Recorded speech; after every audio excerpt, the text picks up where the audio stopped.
Hi, I'm Jess and today I'm going to do a review of Darken by Kirsten White. I'm filming this really early in May. It doesn't come out till the end of June, so this was when this will be going up. So hopefully I'm pretty sure I'm going to put this up on the release date, so hopefully you should be able to buy Darken if you want to now. Yeah, so I got this review from NetGalley and it's really hard to describe what this is about. It's about a princess and a prince who, the princess isn't very princessy. She's a badass and she hates being girly and she doesn't want that for herself, and she's from this place called Wallachia and her father is the king of Wallachia, and she is constantly wanting to prove herself to her father, and then her father gives her and her brother as collateral for a deal he's making with another kingdom.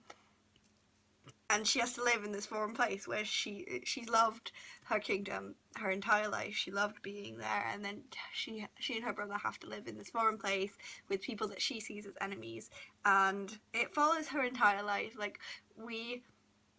think she's like 7 when we went at the beginning. She's a teenager at the end. I can't remember how old she is, but it definitely follows like her entire life.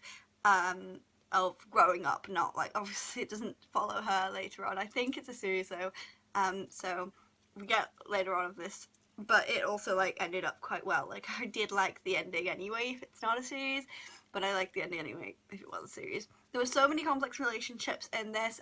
They befriend the prince of this kingdom, and they're really great friends with him, and there's a lot of things about sexuality and gender in this, and about how Leda is not the stereotypical female that she should be. She meets all these women that are what she should be. They're exactly how she should act, and that's just not, it doesn't appeal to her. She wears trousers and she trains with the soldiers, and she doesn't want that life, and she doesn't want to be dependent on a man. She wants to be her own person, and while she would be the perfect candidate to be married off, she doesn't want that. She just does not want that, and that is her decision, and there's not really a lot of people that can contest to her, and that there's one thing where she's like, well, I could see myself doing this, but then she realizes herself and realizes who she is and how she couldn't cope with being reliant on someone and not having her own power, because if she got married she'd be forced into this role that she'd never fit into and that she'd hate all the time.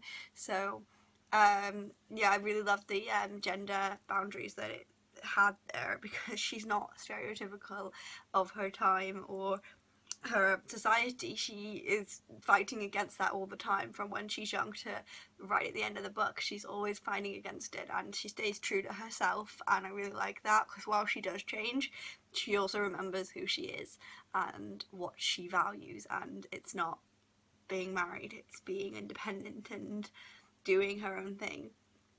And she doesn't value femininity, and that's okay, and it's never, as a reader, something that you shame her for. It's something that you empower her for, and I really liked how that was done. I think it could have been very easy to have everybody throw her down about not being pretty and not being feminine and not sticking to her roles, but that's not how it went. She did fight for what she wanted, and I loved that about this book. So I did find it really slow, but it is really long, I think. But I found it a bit slow. It took me ages to read, but again, I was doing assignments at the same time, so I wasn't reading a lot, so that might be why it took me so long to read. I'd never read anything. I read Mind Games by Kirsten White, but I didn't really enjoy that much, but I enjoyed this a lot more than Mind Games. So I think I gave it 4 out of 5 stars, but I can't quite remember. And that was my review of Darken, and I will see you next time. Goodbye!